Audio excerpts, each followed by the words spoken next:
Seguindo com o nosso curso, nesta aula nós vamos aprender a associação do tipo 1 para n, 1 para muitos, usando as nossas classes do restaurante Estou com Fome.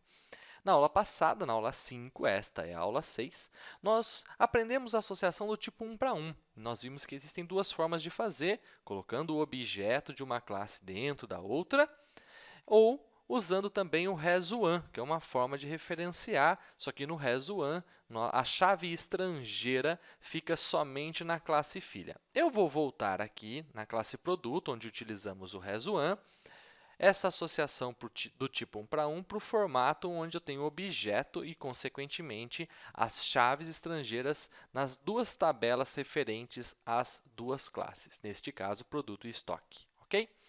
Vamos para o nosso diagrama, ver que tipo de associação que temos lá. Então, observe aqui comigo. Ó.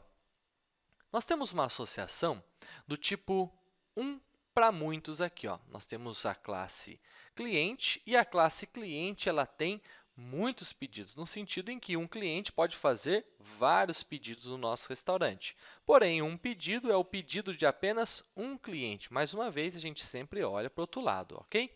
Da multiplicidade aqui. Então, como é que eu faço isso dentro do implementando isso nas nossas classes de domínio dentro do Grails? Vou lá no projetão, vou até a classe cliente aqui, e na classe cliente eu vou colocar, vamos olhar no diagrama, se você está com amnésia, muitos pedidos. Como que eu faço isso? Desta forma, ó. Vou usar aqui o static hasMany, igual, e aqui eu posso colocar pedidos que são objetos da classe, classe pedido. Se eu tivesse associação com outras classes, eu poderia colocar aqui vírgula e fazer a mesma coisa. Tudo bem?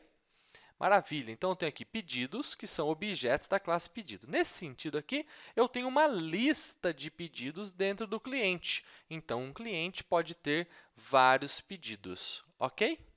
Maravilha! Então, eu vou fazer aqui agora do outro lado, vou lá na classe pedido, e na classe pedido eu vou colocar um cliente, porque o pedido ele tem apenas um cliente. Tranquilo? Maravilha! Dessa forma, se eu quiser, por exemplo, colocar aqui, eu quero formatar o tipo do pedido lá, o nome da coluna, que vai ser chave estrangeira dentro da tabela de pedidos, eu posso usar o mapping, como usamos na primeira aula, na primeira aula de associação, né, que é a aula 5. Então, eu vou colocar aqui cliente e posso colocar column e falar que meu cliente vai se chamar, lá na tabela do banco de dados, na tabela de pedidos, vai ter uma coluna chamada ID_cliente. Sensacional! Maravilha! Vamos rodar isso aqui para ver como é que fica?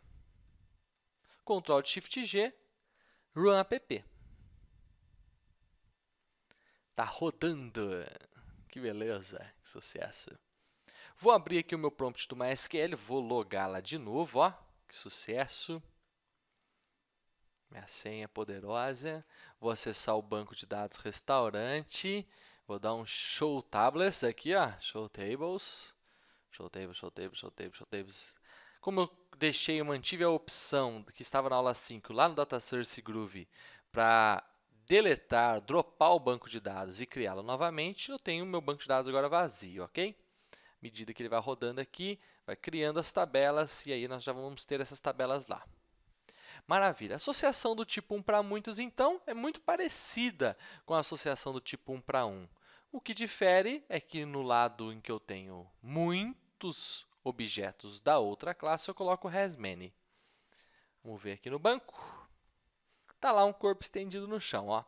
Dentro da classe, da tabela pedido, vou colocar aqui tabela pedido, desk pedido. Eu tenho lá o ID do cliente, que é uma chave estrangeira, representada aqui por esse mu aqui, que faz referência à minha tabela de cliente. E lá na tabela cliente, o que eu tenho? Vou dar o desk cliente. Não tenho nada, e realmente eu não tenho que ter nada.